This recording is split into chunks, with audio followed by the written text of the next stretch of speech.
Dabole विमानतळाचेर Goa custom अधिकाऱ्यांनी सुमार 7 लाख रुपया किमतीचे विदेशी नोट जप्त केल्यात। एअर कस्टम अधिकारी एन.जी. पटेलाच्या पंगडान विमानतळाचेर एअर अरेबिया विमानान शारजा वचपी मनशाक विदेशी नोटी सयत धरलो। दाबोळे विमानतळाचेर फाटल्या कांय वर्सांच्यान गैरप्रकार करपाची प्रकरणां दिसपट्टी वाडपाक लागल्यात। आयज मेरेन सुमार 75,000 लाख रुपया अधिकाऱ्यांनी जप्त केल्यात अशी माहिती मेळ्ळ्या।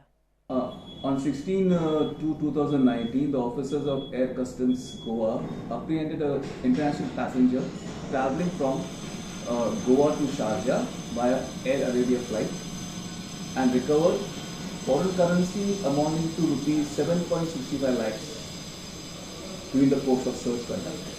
Further investigations are in progress.